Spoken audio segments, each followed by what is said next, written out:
Dirt hits a coffin lid. Inside, Amara's eyes snap open in total darkness. Her fingers claw at white satin, nails splitting. Above ground, her husband Chidi brushes soil from his designer suit and checks his Rolex. "She trusted me with everything," he mutters to the empty cemetery. "The house, the business, the accounts. Now it's finally mine." Below, Amara's muffled screams fade as another shovel of red earth piles higher. Have you ever trusted someone so completely that you handed them the keys to your entire life, only to watch them lock you out? What you're about to hear is one of those real-life stories that sounds like African folklore, but every word is true. These life stories of betrayal cut deeper than any touching stories you've seen online, because this happened in Lagos just 2 years ago. The African stories our grandmothers told us always warned, trust is a gift, but some hands crush what they hold. But Amara didn't die that night. What happened next destroyed him completely. 8 years earlier, Amara wore a red coral necklace on her wedding day. Her grandmother pressed it into her palm that morning. "This belonged to my mother," the old woman whispered. "Wear it always. It protects those who protect their own hearts." Amara laughed, giddy with love. "Mama, I'm marrying a good man. My heart is safe." She built her boutique from nothing. 3 locations across Lagos, 15 seamstresses on payroll, 42 million naira in annual revenue. Women lined up outside her Victoria Island flagship every Saturday, fighting for her custom Ankara designs. Chidi's import business remained vague. Luxury cars 1 month, silence the next. But he drove a Range Rover and wore Swiss watches, so Amara never questioned the gaps. They wanted children. 8 years of trying. 8 years of whispered prayers at her grandmother's grave. The cultural pressure mounted like humidity before rain. Aunties asked pointed questions at family gatherings. Chidi's mother sent herbalists to their door. But Amara kept working, kept building, kept trusting that God's timing was perfect. The dizzy spells started on a Tuesday. Amara collapsed in her office, scattering fabric samples across the floor. Her assistant called Chidi, who arrived within minutes, face creased with concern. "Baby, you've been working too hard," he murmured, helping her to the car. "Let me take you to Dr. Neka. She's the best." Dr. Neka ran tests at the clinic near the mortuary where she worked part-time. Something in the blood work troubled her. Elevated arsenic levels, liver enzymes climbing. "Mrs. Okafor, I need to run a full toxicology panel," she said carefully. "This pattern suggests environmental exposure or what?" Amara asked. Dr. Neka paused. "Let's wait for the results." But Chidi intercepted the lab report. He arrived at the clinic before Amara's follow-up appointment, smiled his charming smile, and explained that his wife was fragile, that bad news might worsen her condition. "I'll take her to my colleague Dr. Okoro," he said. "He specializes in cardiac issues. I think that's what we're dealing with here." He slipped 50,000 naira across the desk. "For your discretion." Dr. Okoro delivered the diagnosis Chidi paid for. Severe heart condition, stress-induced, potentially fatal if left untreated. Complete rest required. "No work, no phones, no visitors. My business—" Amara protested. "Your life," Chidi interrupted gently. "The boutiques will survive a few months. You won't survive another collapse." He cupped her face. "Let me take care of everything." That's what husbands do. He moved her to his family's compound 3 hours from Lagos. The property sat on red earth surrounded by palm trees, beautiful and remote. Amara's phone disappeared. "Doctor's orders," Chidi explained. Her sister Kioma drove from the city twice, turned away at the gate both times. "She's sleeping," Chidi told her. "The medication makes her drowsy. Maybe next month." Amara's staff tried calling. Chidi blocked their numbers. Work stress triggered this condition, he explained to anyone who asked. "I'm protecting my wife." Inside the compound, Amara weakened. The medication Chidi administered 3 times daily made her vision blur, her hands shake. She lost 12 pounds in 6 weeks. The red coral necklace hung loose around her throat. Sometimes she'd touch it and remember her grandmother's warning, but the thought dissolved before she could grasp it. 3 months into her isolation, Chidi brought a notary to the bedroom. "Just routine estate planning, baby," he said, propping her against pillows. "If anything happens to either of us, we should be prepared." The papers swam in front of Amara's eyes. She signed where he pointed. The notary left quickly, pocketing an envelope. That night, Chidi prepared her tea himself. He crushed 4 tablets into the cup, stirred until they dissolved, added honey to mask the bitterness. Amara drank it obediently, her trust absolute even as poison coursed through her veins. Within an hour, her breathing slowed. Her pulse weakened to a thread. Chidi checked her wrist, her neck. Barely detectable. Close enough. He made the call to Dr. Okoro at midnight. "My wife has passed," he said, voice breaking perfectly. Her heart finally gave out. "Can you come sign the death certificate?" Another envelope changed hands. In Igbo tradition, burial happens within 72 hours during hot season. Chidi insisted on speed. She would have wanted this, he told the family who gathered. The mortuary was his next stop.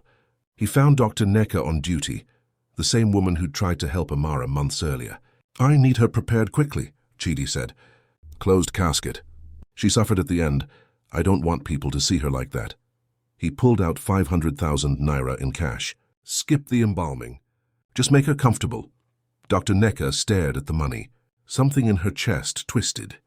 This man's wife had elevated arsenic in her blood. Now she was dead at 35.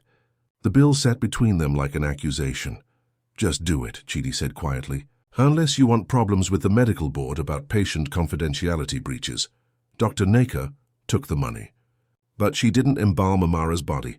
She administered a strong sedative instead, enough to keep her unconscious but not enough to kill. Then she prayed over the coffin before it closed. The funeral happened 2 days later. Remote family plot. 12 attendees, closed casket covered in white lilies. Chidi wore black Armani and delivered a speech about eternal love. Amara's sister Kioma stood apart, rage and suspicion warring on her face, but what could she prove? As mourners scattered to their cars, Chidi lingered at the grave. He watched workers shovel red earth over the coffin, each thud of soil like a door closing. His phone buzzed, a text from Ada, his mistress. "Is it done? Can I come over tonight?" He smiled and replied, "Finally free." Then he drove away without looking back. Inside the coffin, 3 feet underground, Amara's finger twitched. 3 hours after burial, Amara woke to absolute darkness. Her first thought was simple: "I'm dead." Her second: dead people don't feel splinters digging into their palms. She pressed her hands against the coffin lid. Satin fabric, wooden boards, maybe 4 inches of space. Her lungs pulled air, shallow, stale, but air. The coffin wasn't airtight. Someone had left her breathing room. Terror came in waves. She screamed until her throat bled. She pounded until her knuckles split. Then something her grandmother once said surfaced through the panic. "When trapped, small actions save you. Big actions waste your air." Amara forced herself still. She felt for the red coral necklace at her throat. The clasp, sharp metal, real. She twisted it off, hands shaking, and used the clasp's pointed end to puncture the satin lining above her head. White stuffing came loose. Behind it, raw wood. She scratched at the wood grain, working the clasp like a chisel. Splinters embedded under her nails. Minutes or hours passed. Time dissolved in the dark. Finally, wood gave way to soil, loose, recently disturbed. She clawed upward, dirt filling her mouth, her eyes, her lungs screaming for oxygen. Her hand broke through the surface at 11 p.m. Full moon above, stars watching. She dragged herself out of the red earth like a birth, gasping, retching soil. Collapsed on top of her own grave. The white lilies Chidi had placed on the coffin lay scattered around her, wilted. She tried to stand. Her legs folded. 12 weeks of poison had wasted her muscles. She crawled toward the dirt road, leaving bloody handprints in the dust. The motorbike headlight found her 20 meters from the cemetery gate. Dr. Neka cut the engine and ran. She'd driven back on instinct. Guilt, conscience, something stronger than fear. When she'd given Amara that sedative instead of embalming fluid, she'd prayed for a miracle. Now here it was, covered in dirt and barely breathing. "I'm sorry," Dr. Neka whispered, lifting Amara into her arms. "I'm so sorry. I knew what he was doing." "I knew," Amara's voice came out broken. "You saved me." "I gave you a chance," Dr. Neka corrected. "You saved yourself." The clinic was 40 minutes away, hidden in a rural community where questions weren't asked. Dr. Neka laid Amara on the examination table under fluorescent lights. The woman looked like a corpse, grey skin, sunken eyes, lips blue. But her pulse beat steady, stubborn. "I need to run real tests," Dr. Neka said. The ones your husband blocked. The blood work took 3 days to process. Heavy metal panel, liver function, kidney markers. When the results came back, Dr. Necker sat in silence for 10 minutes before showing Amara arsenic. 47 micrograms per liter. Lethal threshold 50. Exposure timeline 12 weeks minimum, consistent dosing. Source: likely medication or food administered by someone with access and intent.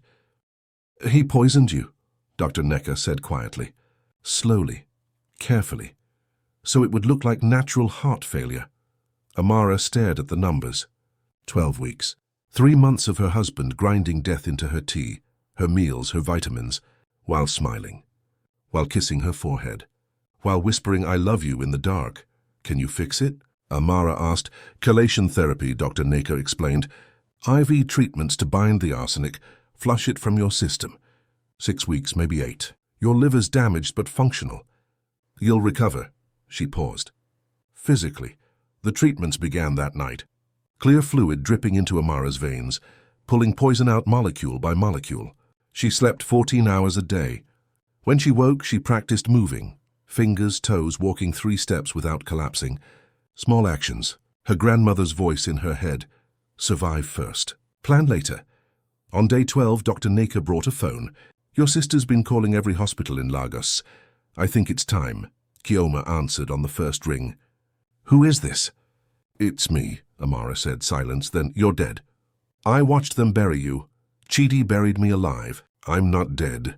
Kioma drove through the night. She arrived at dawn, still in her funeral dress, and found her sister sitting upright in bed drinking broth. They held each other and cried without words. When they finally separated, Kioma's face had gone hard. What do you want to do? She asked. I want proof, Amara said. Everything he's done. Every lie. Every crime. Kioma worked fast. She still had keys to Amara's boutique office. Chidi hadn't thought to change the locks. She went at night, photographed every document she could find. Bank statements showing transfers to offshore accounts. 38 million naira over 3 months, moved in small increments to avoid detection. The forged will, dated 6 weeks ago when Amara was too sedated to read what she was signing. All assets to Chidi, 0 to Kioma. But the real treasure was Chidi's laptop, left charging in Amara's office. Kioma bypassed the password using a trick from her IT friend. Inside, WhatsApp messages between Chidi and his mistress Ada. When is she finally going to die? Ada had written 3 weeks ago, soon, Chidi replied. Doctor says her heart's failing. Maybe another month. A month? I'm tired of hiding. I want to post us on Instagram.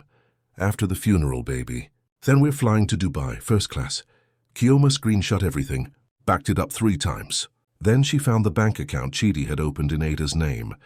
5.2 million naira already deposited, labeled gift. When Kioma returned to the clinic, Amara was walking unassisted. 6 weeks of chelation had brought color back to her face. She'd gained 8 pounds. The red coral necklace hung properly around her throat again, polished clean. I found everything, Kioma said, spreading printouts across the bed. Fraud, conspiracy, attempted murder. Enough to put him away for decades. Amara studied each page. Her hands didn't shake anymore. What about the funeral? Who spoke? Chidi gave a speech about eternal love, Kioma said bitterly. 20 minutes about being your devoted husband. Half the city was there. He cried, cameras, TV crews. Plus he's planning a memorial gala in 2 weeks. Some charity foundation in your name. Except it's really a shell company to launder your assets. Amara looked up. He's throwing me a memorial. 200 guests. 5-star hotel. Media coverage. He's calling it Amara's Legacy Foundation. Something shifted in Amara's expression. Not anger, something colder. Then that's where we go. What? If he wants to celebrate my death publicly, I'll return publicly. Amara stood, testing her balance. Solid. We have 2 weeks. I need to be strong enough to walk into that ballroom. Dr. Necker intervened. You need rest. Your body's still healing. My body's fine, Amara interrupted. It's my heart that needs work. She looked at her sister. Get me everything about this gala. Guest list, schedule, security. I want to know every detail. Over the next 14 days, Amara transformed. She cut her hair short. The long braids Chidi loved were gone. She walked 5 kilometers daily, rebuilding muscle. She practiced standing for 30 minutes without trembling. At night, she prayed at a small shrine Dr. Nika kept, lighting candles and whispering words her grandmother taught her. "Forgive him," she prayed. "Not for his sake, for mine. Let me walk into that room without hate poisoning what he couldn't kill." But forgiveness didn't mean forgetting. Every morning, Amara reviewed the evidence. Memorized bank account numbers, dates, messages. She'd present it all calmly, clearly, without rage. The facts would speak. On day 13, Kioma arrived with a black dress. Simple, elegant, nothing fancy. "For the gala," she explained. Amara held it up. "Will I look like a ghost?" "You'll look like justice." The night before the memorial, Amara couldn't sleep. She sat by the window, red coral necklace in her hands. Dr. Neka found her there at 3 a.m. "Are you scared?" the doctor asked. "Terrified," Amara admitted. "What if I freeze? What if he talks his way out? Then you have us." Dr. Neka sat beside her. "You have proof. You have witnesses. You have the truth." She paused. "That's more than most buried women get." Amara nodded slowly. "The truth, yes, that would be enough. Tomorrow, Chidi would stand on stage and lie about loving her. Tomorrow, 300 people would applaud his performance. Tomorrow, the cameras would catch every angle. And tomorrow, Amara would walk through those doors and show them all what happens when you bury someone who refuses to stay dead. Chidi woke on the morning of the memorial gala and checked his offshore accounts. 38 million naira safely transferred. The boutique properties were listed under shell companies he controlled. Amara's jewelry sat in a safety deposit box downtown. Everything she'd built, gone, redistributed his. He stretched in their king-sized bed, the sheets Egyptian cotton Amara had chosen. Ada slept beside him now, her bonnet askew, makeup smudged. She'd moved in 3 days after the funeral. No waiting, no pretense. Why hide when the obstacle was buried? "Morning, baby," Ada mumbled. "Big day. The biggest," Chidi said. He'd spent 8 million naira on tonight's gala, but it was an investment. Once he publicly positioned himself as the grieving widower philanthropist, business deals would flow. Sympathy opened doors. People trusted men who cried beautifully. His phone buzzed. The event coordinator confirming final details. 200 guests, ballroom at the Echo Hotel. Stage setup with Amara's portrait blown up 6 feet tall. TV crews from 3 stations. His speech was memorized. 20 minutes about love, loss, and legacy. He'd practiced his tears in the mirror, but that morning the first crack appeared. His bank called. "Mr. Okafor, we've flagged an international transfer. The signature verification failed. We need you to come in." "What do you mean, failed?" "The signature on the 12 million naira wire to Dubai doesn't match Mrs. Okafor's registered samples. Since the account was joint, we're required to—" "My wife is dead," Chidi interrupted. "I'm the sole account holder now." "Yes, sir, but the transfer was dated 2 weeks before her passing. We need to verify it wasn't processed in error." He hung up. Irritation flared. Bank bureaucracy. He'd handle it tomorrow. At the boutique headquarters, the manager Folklore was asking questions. She'd tried calling Amara's phone for weeks, got nothing. Then Chidi showed up claiming ownership, waving documents Folklore had never seen. "I need to see the original will," she told him yesterday. "It's with my lawyer," Chidi said smoothly. "I'll have copies sent over." But Folklore had worked for Amara for 6 years. She knew her boss's signature, and the document Chidi showed her looked wrong. The loops too wide, the pressure uneven. So Folklore did something small but deliberate. She froze one of the business accounts, claiming a system error, just until she could verify. Chidi didn't know yet. But the ice was cracking under his feet. On social media, whispers started. An anonymous account, username iJustice for Amara, posted a thread that morning. Amara Okafor died suddenly at 35. Healthy businesswoman, no prior heart issues. Buried within 48 hours. Closed casket. Husband already moved in girlfriend. Anyone else find this strange? Here's to justice for Amara. The thread got 300 retweets in 2 hours. Someone replied, "I worked at her boutique. She was fine 3 months ago. Then her husband isolated her. We couldn't even visit." Another, "My cousin is a nurse. She heard rumors about poisoning. But the family was paid off to stay quiet." Chidi saw the tweets during breakfast. His jaw tightened. Probably Kioma. bitter about being cut from the will. He'd deal with her later. Tonight was about controlling the narrative. Once he gave that speech, sympathy would drown out suspicion. Ada scrolled through her phone, modeling the gold dress she'd wear tonight. Baby, people are being so mean online. Should I post something? Like defending you? No, Chidi said sharply. Stay off social media. Let me handle it. She pouted but obeyed. Good. She wasn't smart enough to navigate this anyway. Once they reached Dubai next month, she'd be manageable. Away from her friends, dependent on his money, isolated. The same playbook that worked on Amara.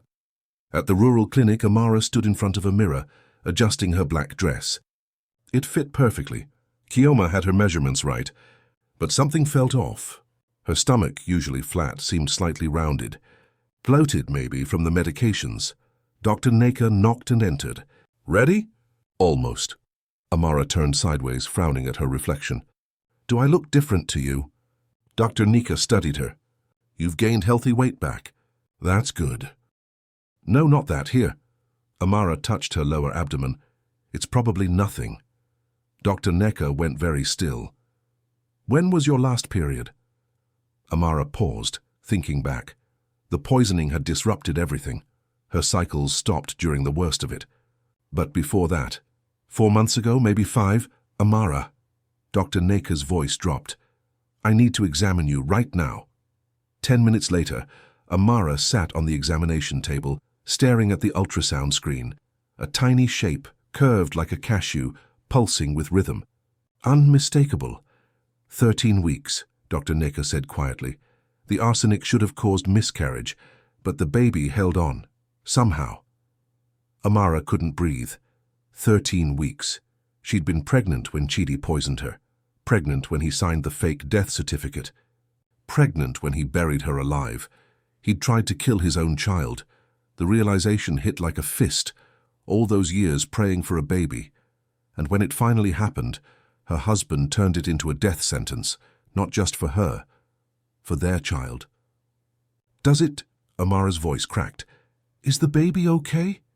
Dr. Neka examined the scan carefully. Heartbeat is strong. Growth is measuring on track. The chelation therapy we used is safe for pregnancy. I made sure of that when I suspected. She looked up. This baby is a fighter, just like the mother. Amara touched her stomach. Life, growing despite poison, despite burial, despite everything designed to erase them both. A sob broke from her chest. Not sadness, something fiercer. Rage and love tangled together. He tried to kill my baby, she whispered. Yes, Dr. Neka said, which means under Nigerian law, this is aggravated attempted murder. Pregnant women have protected status. The sentence is 25 years minimum. No parole. Kioma had been waiting outside. She came in when she heard crying, then stopped cold at the ultrasound image. Oh my God, I'm going to be a mother, Amara said, tears streaming. And he tried to bury us both. The 3 women sat in silence. Then Kioma spoke, voice hard as stone. When you walk into that gala tonight, you're not just exposing a fraud. You're exposing a man who tried to murder a pregnant woman for money. The press will destroy him. Good, Amara said. She stood, wiping her eyes, hand protective over her belly. Let them. The baby changed everything. This wasn't just about justice for herself anymore. This was about protecting the life Chidi had tried to poison out of existence. About showing her daughter, yes, Dr. Neka said it looked like a girl, that women don't stay buried. At 4 p.m., Chidi's lawyer called with bad news. There's a problem with the property transfers. The land registry is asking for additional verification. Someone filed a complaint claiming forgery. Who? Anonymous tip. But they provided documentation, your wife's original will from 2 years ago, naming her sister as executor. It contradicts the version you submitted. Chidi's hand tightened on the phone. That's impossible. The new will supersedes. The new will is dated during a period when medical records show your wife was heavily sedated. That makes it contestable. He hung up and immediately tried to access the offshore accounts. Password incorrect. He tried again. Account locked. Suspicious activity detected. A cold sweat broke across his back. Everything was unraveling. Ada wandered in, gold dress shimmering. "Baby, should we take photos before we go?" "Shut up," Chidi snapped. "I'm thinking." She flinched. He'd never used that tone before. Something in his eyes scared her. A wildness, a panic. "What's wrong?" "Nothing. Everything's fine." But his hands shook as he called his contact at immigration. "I need to move up my Dubai flight. Tomorrow morning instead of next month." "Sir, that's very short notice. I'll pay double, just do it." He'd abandon the gala if he had to, take what cash he could access and run. Ada could come or not. She was replaceable. But then his phone lit up with a message from the event coordinator. Press conference starting at 6 p.m. before the gala. TV interview about Amara's Legacy Foundation. You're confirmed. If he didn't show, it would look suspicious. If he ran now, questions would explode. The Charter Justice for Amara hashtag was already trending. 8,000 tweets in 6 hours. He had to go, had to perform, had to sell the grief story so completely that no one would believe conspiracy theories. One last performance. Then he'd disappear. At 5 p.m., Amara, Kioma, and Dr. Neka climbed into Kioma's car. The drive to Echo Hotel took 40 minutes through Lagos traffic. Amara sat in back, hand on her belly, breathing slowly. The baby kicked. Tiny flutter, barely there, but real. "You don't have to do this," Dr. Neka said. "We can go to the police right now with the evidence." "No," Amara said. "He made my death public. My resurrection has to be public too." Kioma handed her a folder. "Everything's in here. Bank records, messages, toxicology reports, the forged will. When you're ready, hand it to the police detective we contacted. He'll be in plain clothes near the stage." And the press? Primed. I sent anonymous tips to 5 journalists. They'll be watching for anything unusual. The Eco Hotel rose ahead, glass and steel lit up against the evening sky. A red carpet led to the ballroom. Photographers clustered outside. Chidi's Range Rover pulled up just as they parked 3 rows back. Amara watched her husband step out in a tailored black suit. Ada emerged behind him, gold and glittering, playing the demure girlfriend. They posed briefly. No photos, just entering, then disappeared inside. "He has no idea," Kioma whispered. "Not yet," Amara said. She checked her reflection in the visor mirror. Short hair, black dress, red coral necklace glowing at her throat. She looked different, harder, alive. Inside the ballroom, 200 people mingled beneath chandeliers. Amara's 6-foot portrait loomed on stage, her smiling face, frozen in time, watching over her own memorial. White lilies decorated every table. A string quartet played soft music. Chidi stood near the stage, shaking hands, accepting condolences, playing his role perfectly. But if you looked close, you'd see sweat on his temple, the slight tremor in his smile. At 6:15 p.m., the MC called everyone to attention. "Ladies and gentlemen, please welcome Chidi Okafor, who will share some words about his beloved late wife and the foundation established in her honor." Applause filled the room. Cameras pivoted toward the stage. Chidi climbed the steps, stood behind the podium, faced Amara's giant portrait. "Thank you all for coming," he began, voice thick with practiced emotion. "My wife was an extraordinary woman. She built something beautiful in this city." The ballroom's back doors opened. Amara stepped inside. Every head turned. The string quartet stumbled to silence. Someone gasped. A woman screamed. Phones lifted, recording, flashing. Amara walked down the center aisle, black dress stark against white lilies, red necklace catching light.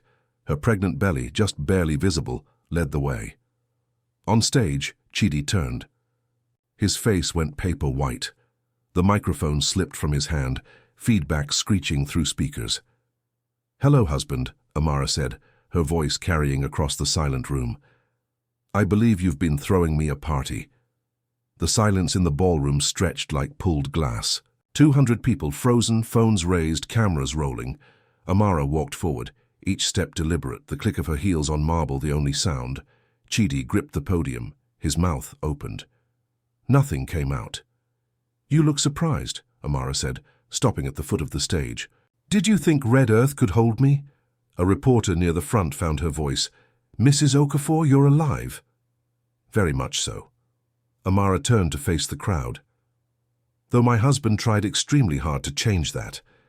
Chidi finally spoke, voice strangled. This is some kind of mistake. Amara, you're not well, you've been sick.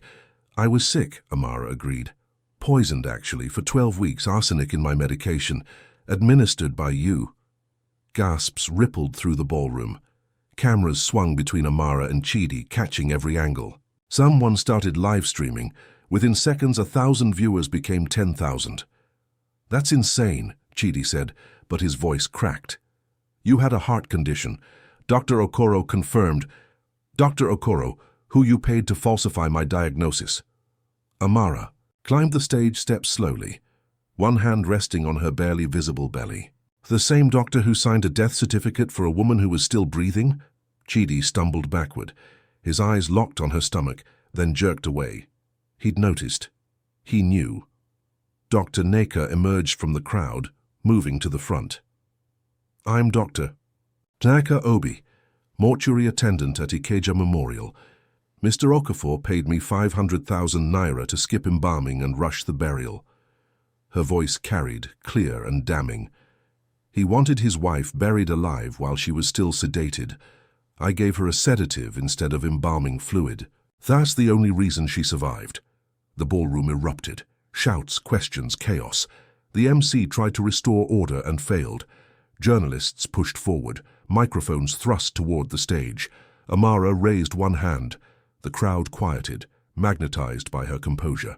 You buried me in your family plot 3 hours from here, she continued, speaking directly to Chidi. I woke up in that coffin in total darkness. I clawed my way through 3 feet of soil with my grandmother's necklace. She touched the red coral at her throat. This necklace, the one you could never convince me to take off, that's what saved me. Chidi's face had gone grey. Sweat darkened his collar. I don't know what she's talking about. This woman is clearly delusional. Is this delusional? Kioma appeared on stage, holding a projector remote. The screen behind Amara's portrait flickered to life. Toxicology reports filled the wall, numbers glowing huge. Arsenic 47 mcgl lethal threshold, 50 mcgl exposure timeline, 12 weeks source, consistent dosing via medication food. Or this? Chioma clicked again. Bank statements filled the screen. Red highlights marked transfers. 38 million naira moved in increments over 3 months. Offshore accounts. Shell companies, all traced back to Chidi. Another click. WhatsApp screenshots blown up for everyone to read. Ada. When is she finally going to die? Chidi. Soon, doctor says her heart's failing. Maybe another month. Ada. A month? I'm tired of hiding. Chidi. After the funeral, baby. Then we're flying to Dubai, first class. The crowd turned as one toward Ada, still standing near her table in gold. Her face drained white. She shook her head, backing toward the exit. Don't leave yet, Amara said quietly. You're part of this story, too. 2 men in plain clothes moved to block the doors. Police detectives, Kioma had confirmed earlier. One spoke into his radio. Amara stepped closer to Chidi. He was cornered now, back against his own fabricated memorial. You want to know the worst part? She asked, voice soft but every microphone catching it. I would have given you everything if you'd just asked. The business, the money, all of it. But you needed me erased. I loved you, Chidi whispered. A last desperate play for sympathy. You loved what I built, Amara corrected. I was just the inconvenient owner. She placed one hand on her stomach, the gesture deliberate, visible to every camera. I want everyone here to understand something. When this man poisoned me, I was 3 months pregnant. When he buried me alive, he was burying his own child. The room exploded again. A woman near the front started crying. Someone shouted, "Monster!" Cameras flashed in waves. Under Nigerian law, Amara continued, attempted murder of a pregnant woman is an aggravated offense. 25 years minimum sentence. No parole. She looked at the detectives. I believe that's your jurisdiction now. The taller detective climbed on stage, badge displayed. Chidi Okafor, you're under arrest for attempted murder, fraud, forgery, and conspiracy to commit murder. You have the right to— No. Chidi lunged sideways, trying to run. He made it 3 steps before the second detective tackled him. They hit the stage floor hard, handcuffs clicking. Chidi thrashed, shouting, She's lying! This is a setup. Someone help me. No one moved to help him. Ada tried once more for the exit. Chioma stepped in front of her. You knew, Chioma said coldly. Those messages prove you knew he was killing her. I thought she was just sick. Ada's voice rose to a shriek. He told me it was natural. You asked when she'd die, Chioma said. That's not a question you ask about natural illness. The detectives pulled Ada aside for questioning. She collapsed into a chair, sobbing, mascara streaking. Several guests recorded her breakdown. Phone steady. On stage, they hauled Chidi to his feet. His designer suit was torn at the shoulder. Blood trickled from his split lip. He looked nothing like the composed businessman from an hour ago. Amara, he tried one last time, his voice breaking. Please, I'm sorry. I made mistakes, but we can fix this. The baby, our baby. You don't get to claim this child, Amara said. Each word fell like a gavel. You tried to poison her out of existence. You failed. She's stronger than you. I'm stronger than you. And you will never touch either of us again. The detectives led him toward the exit. The crowd parted like a sea, silent now, reverent almost. This wasn't entertainment anymore. It was witnessing. As Chidi passed Amara's giant portrait, something poetic happened. The white lilies arranged beneath it toppled in the commotion, petals scattering across the stage. Death flowers at the feet of a woman who'd refused to die. Amara watched him disappear through the ballroom doors. She should feel triumph, she thought. Victory, justice. Instead, she felt tired and free. The room stayed silent until Chidi was gone. Then someone started clapping. It began slow, one person, then three, then a dozen. Within seconds, the entire ballroom erupted in applause. Not polite event applause, raw, thunderous, standing ovation. People cheered. Some cried. The boutique employees who'd been forced to attend chanted Amara's name. Amara stood center stage, hand on her belly, red coral necklace catching camera flashes. She didn't smile. She didn't need to. A journalist pushed forward, microphone extended. Mrs. Okafor, what do you want people to understand about what happened to you? Amara considered the question. Thought of her grandmother's warnings. Thought of the women watching at home who knew what betrayal tasted like. I want women to know that you can forgive someone without returning to them, she said finally. You can choose mercy without choosing to be unsafe. And if someone buries you, literally or metaphorically, you're allowed to dig yourself out and make sure everyone sees what they tried to hide. The journalist nodded, tears in her eyes. What's next for you? I'm going home, Amara said. I'm going to heal. I'm going to raise my daughter. And I'm going to make sure my business stays in the hands of women who will never let a man take it from them. More applause. Chioma joined her on stage, wrapped an arm around her shoulders. Dr. Necker climbed up too, standing on Amara's other side. 3 women alive against all odds, refusing to disappear. The cameras caught it all. By midnight, the footage would have 15 million views. By morning, Inta Okafor would trend in 40 countries. The image of her standing on stage, pregnant and powerful, would become iconic. But Amara didn't know that yet. In that moment, she only knew she was breathing. She was standing. She was free, and that was enough. The trial lasted 3 months. Lagos High Court, presiding Judge Adeyemi. Case number HC 2847-2024. The courtroom filled every day, standing room only, journalists lining the walls, sketch artists capturing moments cameras couldn't reach. Chidi's defense attorney tried everything. He claimed Amara fabricated evidence. He suggested postpartum psychosis, despite the pregnancy timeline proving otherwise. He argued that the arsenic came from environmental contamination, that the burial was a tragic medical error. The prosecution dismantled each argument with precision. Dr. Necker testified about the 500,000 naira bribe, the skipped embalming, the sedative she'd administered instead. Bank records showed Chidi's systematic theft. 38 million naira transferred in amounts small enough to avoid automatic flags. The forged will sat beside Amara's original, signatures compared by 3 independent experts. All concluded fraud, but the most damning evidence was Chidi's own words. The WhatsApp messages between him and Ada, projected on courtroom screens, sealed his fate. When is she finally going to die? No defense attorney could explain that away. Amara attended every session. She sat in the front row, 8 months pregnant now, belly round and obvious. She never looked at Chidi. She looked at the judge, at the evidence. the truth being documented for public record. On the final day, Judge Adeyemi delivered the verdict without hesitation. Guilty on all counts. Attempted murder of a pregnant woman, aggravated by premeditation and financial motive. Fraud, forgery, conspiracy. The defendant showed no remorse, only calculation. She looked directly at Chidi. 28 years imprisonment. Asset forfeiture in full. Restitution of 50 million naira to the victim. No possibility of parole. The gavel fell. Chidi's face crumpled. His mother wailed from the gallery. Theda, sentenced separately to 8 years as an accomplice, sat silent in the row behind him. Amara felt nothing but tired relief. Justice wasn't satisfying the way movies promised. It was just done. 2 weeks after sentencing, Amara visited Chidi in prison. Once. Final. They sat across from each other in the visitation room, plexiglass between them, phones to their ears. Chidi looked diminished. Orange jumpsuit, no watch, no designer suit to hide behind. He'd aged a decade in 4 months. Why did you come? He asked. To tell you I forgive you, Amara said simply. Not because you deserve it. Because my grandmother taught me that carrying hate poisons the soul. I survived your poison once. I won't let bitterness finish what arsenic couldn't. Chidi's eyes filled with tears. Is there any chance?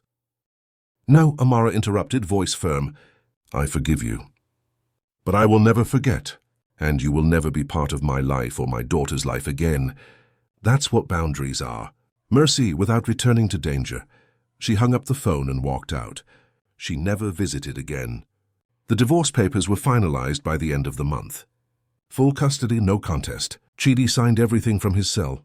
But Amara didn't stop at personal justice. She used her platform for structural change. She partnered with Lagos lawmakers to draft new legislation. Stricter oversight on death certificates, mandatory second opinions before rushed burials, criminal penalties for medical professionals who falsify records.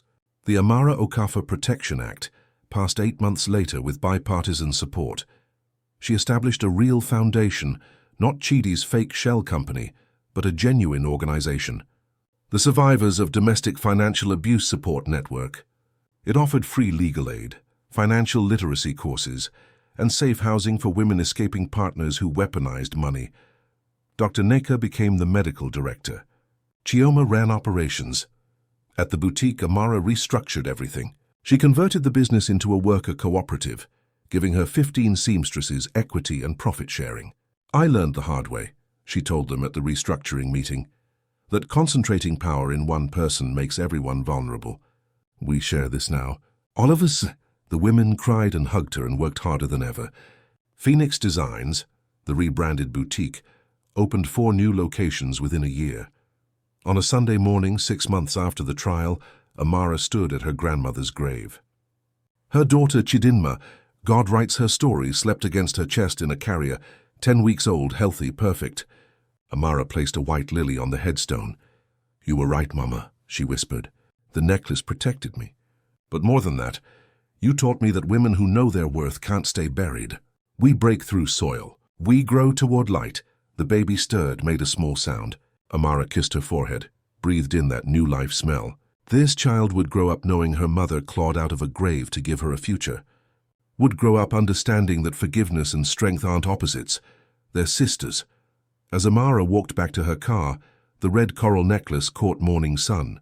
She'd had it reset into a bracelet for Chidinma, something the girl could wear when she was older. A reminder, protection isn't passive. Sometimes you have to use it to dig yourself free. Behind her, white lilies bloomed wild around the grave. Death flowers transformed into symbols of resurrection, just like Amara herself. 18 months after the trial, Amara's life looked nothing like the one Chidi tried to erase. Phoenix Designs expanded to 7 locations across Nigeria. The worker cooperative model attracted international attention. Harvard Business School wrote a case study. Amara's 15 original seamstresses now mentored 43 women, many of them survivors of financial abuse. Revenue doubled. Not because Amara worked harder, but because she'd learned to share power instead of hoarding it. The Survivors Network helped 127 women in its first year. Free legal aid secured 89 million naira in restitution from abusive partners. Dr. Neka's team opened 3 rural clinics, training 25 women in emergency medicine and trauma care. Chioma ran operations with precision, her sister's near-death transforming her from bystander to warrior. Amara bought a small house near the water. Simple, sunlit, secure. No designer furniture, no status symbols. Just space for her daughter to grow. Chidinma turned 1 last month, chubby, curious, laughing at everything. She wore the red coral bracelet on special occasions, her grandmother's protection reborn. In prison, Chidi aged rapidly. Grey hair, hollow cheeks, the arrogance stripped away by routine and consequence. He wrote Amara letters monthly. She never opened them. Some boundaries exist for survival, not cruelty. Ada served her sentence quietly, released after 6 years for good behavior. She moved to a different city, changed her name, worked as a receptionist. Sometimes she saw Amara's face on magazine covers, businesswoman of the year, social justice pioneer, and had to look away. On a Sunday morning, Amara sat in her garden while Chidinma played in the grass. White lilies bloomed in terracotta pots. Her daughter grabbed a petal, squeezed it, giggled when it fell apart. Amara smiled, thinking, yes, that's exactly right. Beautiful things can be fragile and still survive. Her phone buzzed. A woman from Abuja messaged through the foundation website. My husband controls all our money. I have 3 children and no access to bank accounts. I don't know how to leave. Can you help? Amara typed back, yes, you're not alone anymore. She looked at her daughter, at the garden she'd planted, at the business she'd rebuilt with women's hands instead of one man's control. Her grandmother once told her that the baobab tree is impossible to kill because its roots run deeper than any grave. That's what they didn't understand about women like her. About women like all of them. You can bury us, but we don't stay down.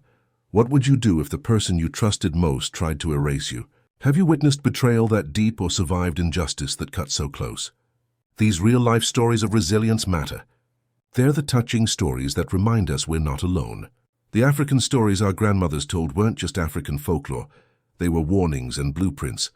These life stories teach us that survival isn't weakness. Coming back is power. If this story moved you, share it with someone who needs to hear it.